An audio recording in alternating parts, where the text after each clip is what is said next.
Hello, I'm Dr. Ann Hilty, one of the co-leaders of the Women, Peace and Security Resolution 1325 project for BPW. I'd like to talk to you generally about our project structure and how we foresee this as taking place in a variety of BPW affiliates. Here are women from around the world. You can see they're from many different parts of the world who are protesting war or otherwise standing for peace. In 2000, the UN Security Council resolution was created, and it was created because it recognized that war impacts women differently than men, and stressed the need for increased women's participation in peace talks, because women, as in all areas, are often underrepresented. From 1992 to 2011, in a retrospective study, only 9% of the negotiators at peace talks were women, less than 10%. So where are the women? On the right-hand side here of these UN women's statistics, we see that same one, 9% of all the negotiators. But we also see only 2% of the chief mediators, the ones in charge of mediation, were women, and only 4% were witnesses and signatories to peace treaties and similar agreements. So incredibly underrepresented, even more than in the business world and government generally.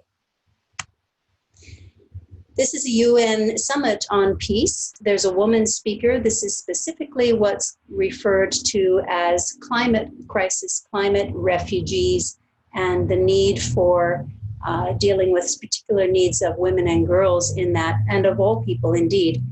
Impressive until you look at the seats and you realize that very few of them are actually occupied.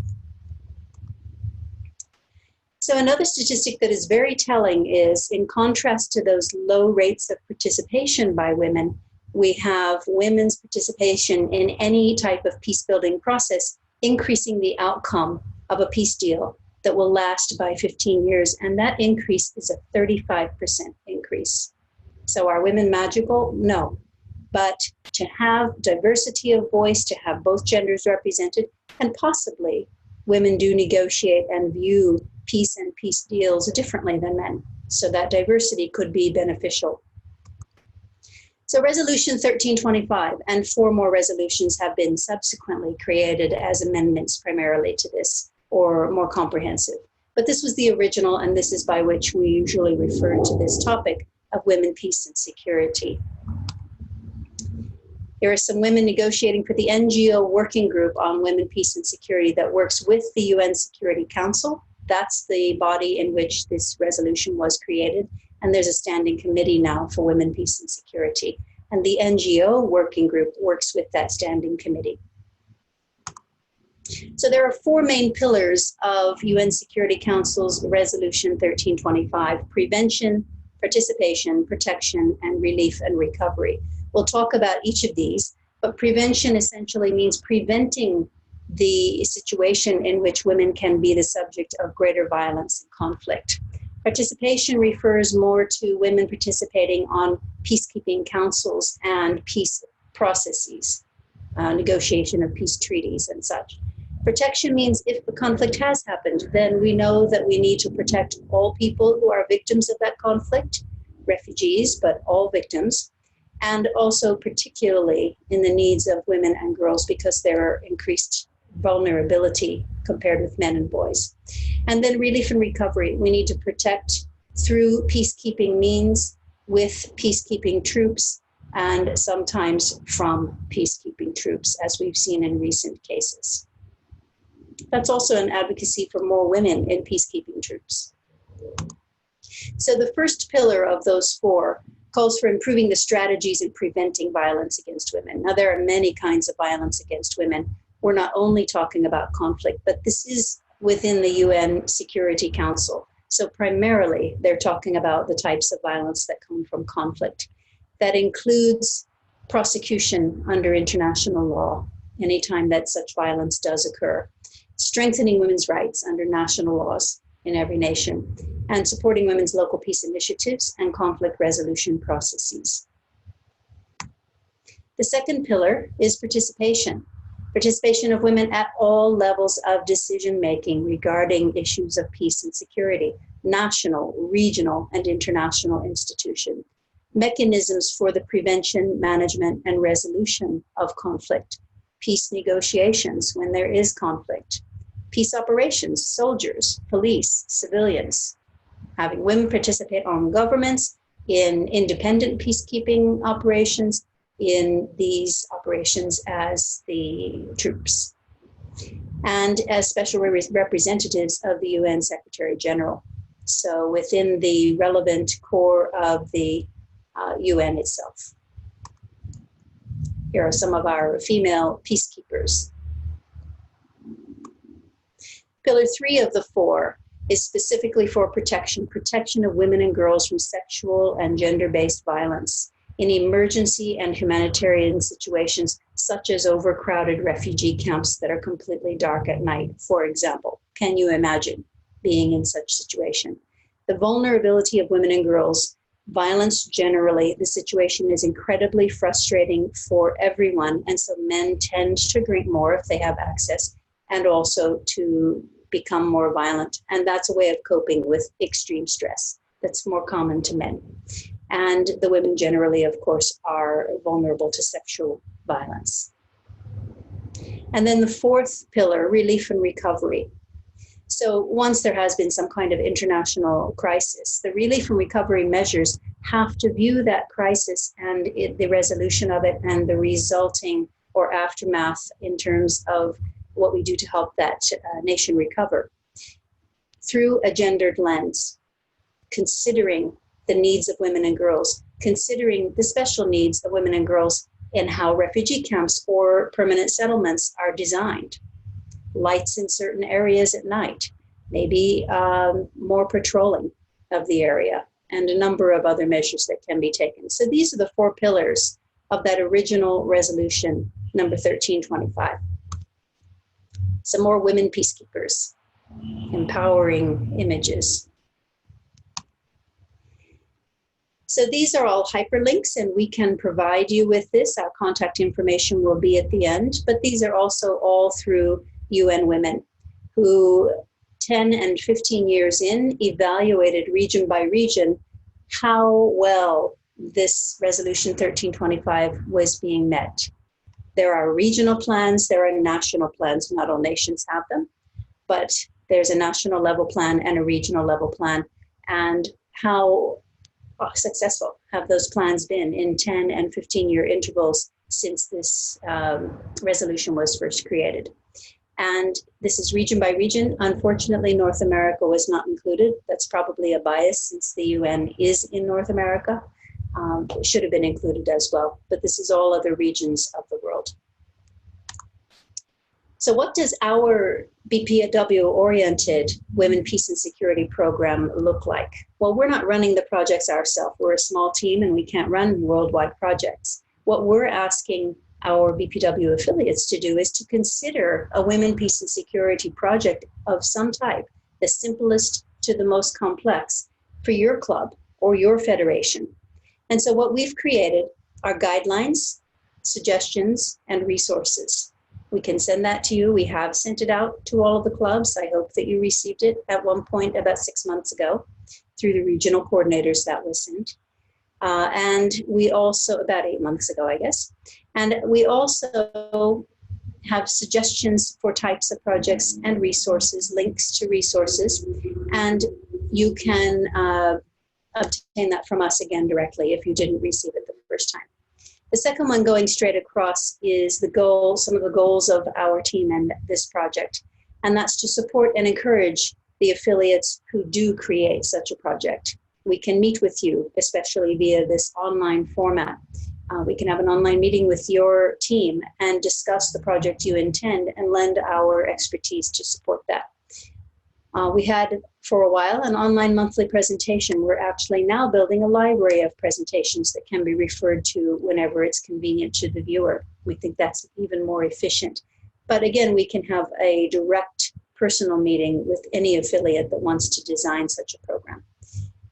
We have already given a presentation on this program at the 2017 BPW Congress in Cairo, the International Congress, and we anticipate continue to give presentations at upcoming conferences. This was also mentioned at the BPW Europe conference, regional conference in 2019, May of 2019 in Galway, Ireland, where the theme of the entire regional conference was, in fact, peace as it relates to women. We eventually, once we have a sufficient number of affiliates who have such projects, we will create a position paper for BPW International, present them with a position as an organization on this topic.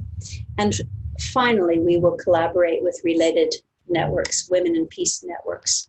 So we are not specifically a women and peace organization, but going all the way back to our founder, Lena Madison Phillips, she said, and you can find this in her biography as well,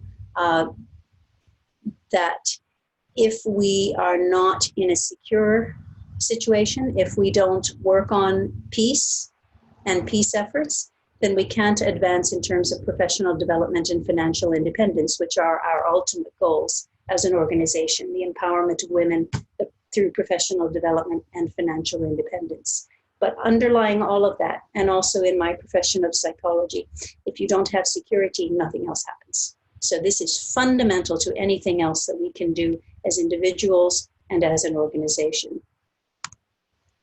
So our guide looks like this. We encourage an affiliate, whether at the club or federation level, to first form a task force, a Women, Peace and Security task force with 3 or 4 members within your affiliate. And then ask that task force to identify the security issues for women and girls in your area. Do you have refugee camps or a recent history of conflict? Many countries do. Some countries are currently in conflict. Some haven't had conflict in a long time and don't have any connection to refugees, but there are plenty of other types of issues related to security and or peace.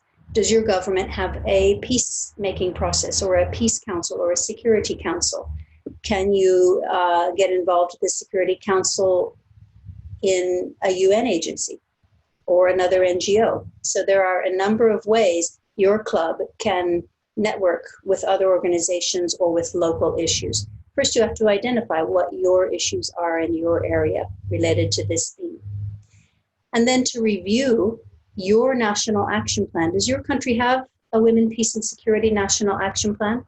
I mentioned that many do, not all do. So if they do, review it. And if you have a regional action plan, I believe all regions have created a regional action plan. I'm certain of that. So what is it? It's all accessible online generally. You should be able to find that.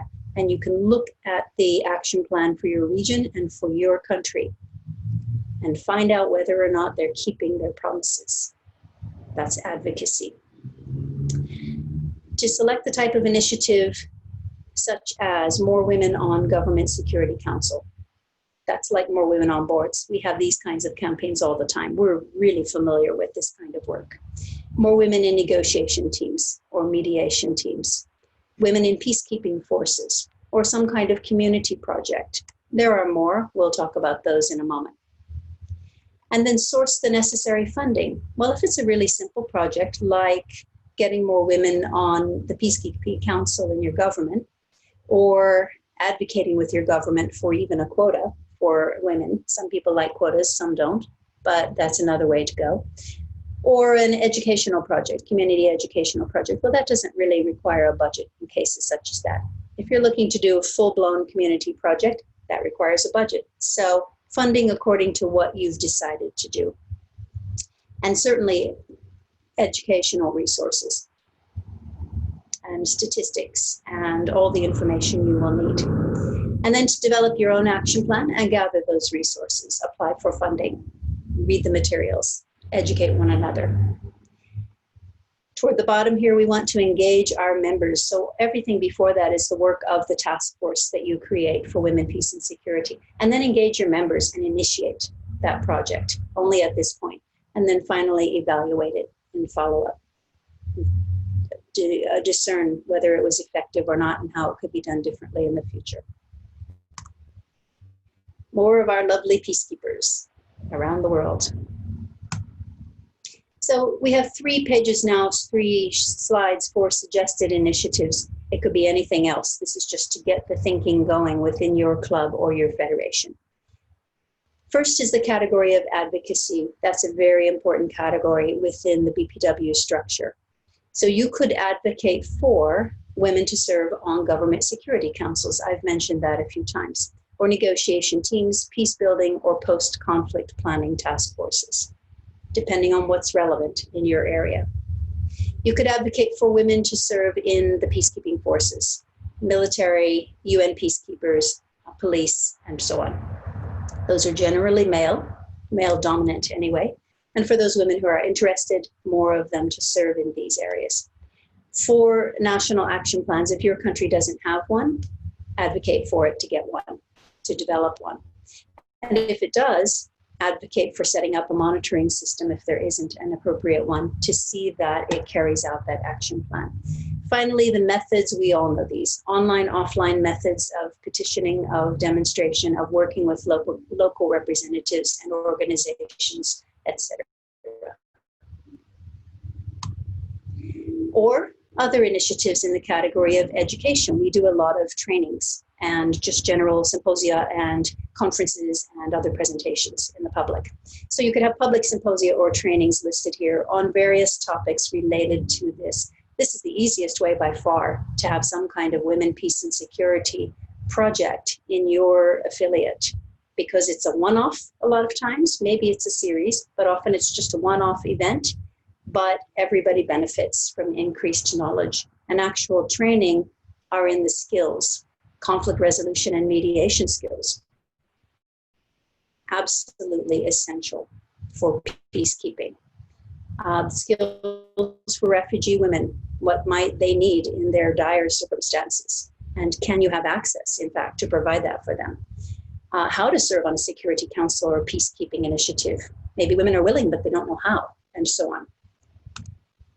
This is last year's graduating class, the most recent graduating class at West Point Military Academy in the US. And for the first time, the highest ever number of women, and also the highest number of women of color. So a remarkable increase in the future, now current peacekeepers of the world. Third category for suggested initiatives is community projects. And in that case, probably you'll need more funding. If you have refugee camps, if you can gain access in some sense to those refugee camps or invite them to you, you can work to provide skills building for the women. Maybe the women have plenty of skills before, but they can't do that kind of work in their current circumstances. So they might need retraining. They might need new skills. A community campaign against gender-based violence. Again, that's education, but that's education in the community, so it's a bit more involved. Or a community campaign about security of women and girls overall. Or on your own BPW website, you can dedicate one page to resources, hyperlinks to resources for women regarding peace and security. Call it your Women, Peace and Security page. Have a webmaster who just continues to put links there that various members send her. So then you can share that page link with other women's groups and with your government. That's also increased PR for your group. So it's a win-win situation. These are community initiatives suggestions. Here are some additional resources. Again, you can access this from us. UN Women has a number of booklets and comprehensive books on this topic. One of the projects that was designed, it didn't finally get funding, so I think they're redesigning it at this point, was for a club in Istanbul.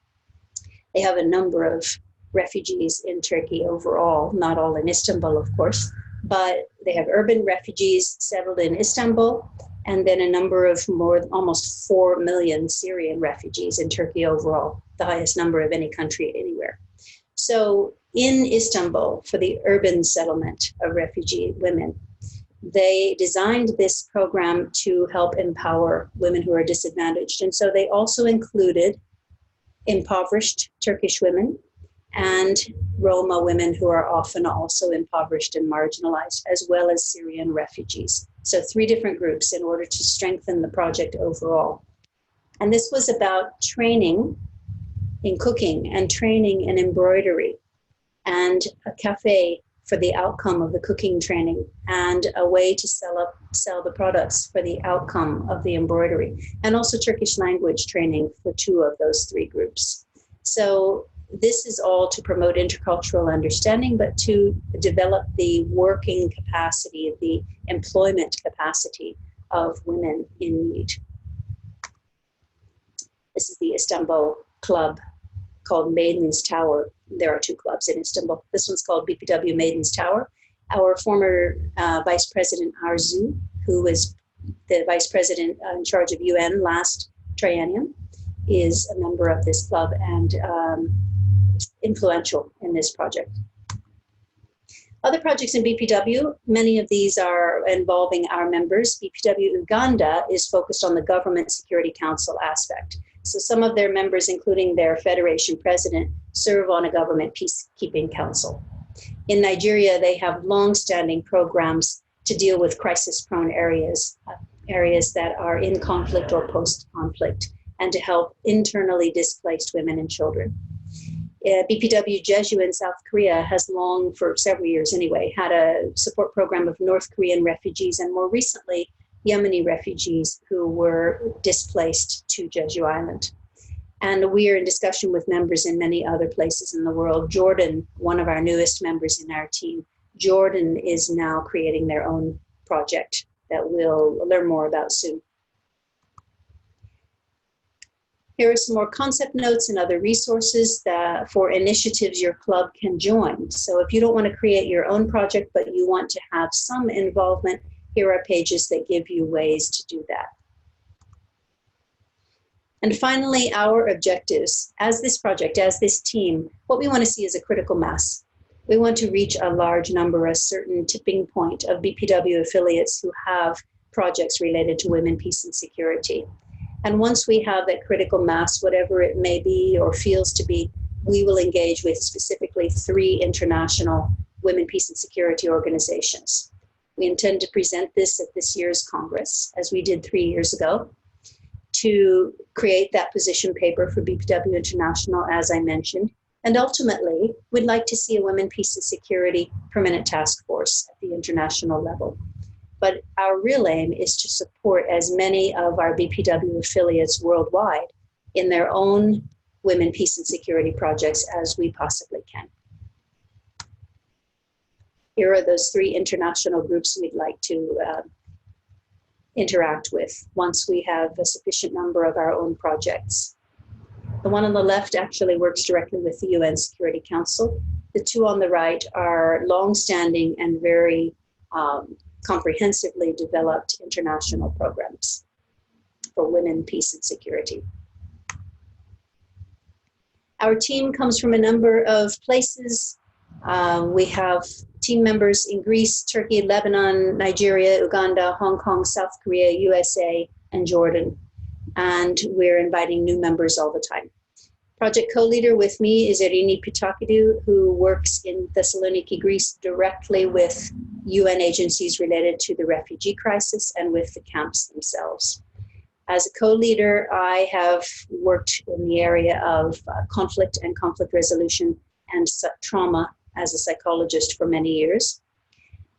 One of our team members is Arzu, our former international vice president that I mentioned, and she has long-time UN experience specific to this issue. Larissa Miller is a newer BPW member and the new president of BPW Miami, the first time we have a club there. And she has an extensive background in refugee work through the Arab states and Africa.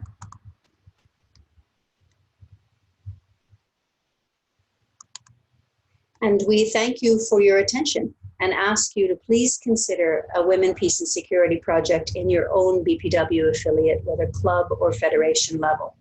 For more information, you can contact me as the project co-leader. And here's my email address, Dr. Ann Hilty, all lowercase, many of you know me, .bpw@gmail.com. We also have a Facebook page. If you just look for WPS-BPW, you can find that. And thank you very much for your time.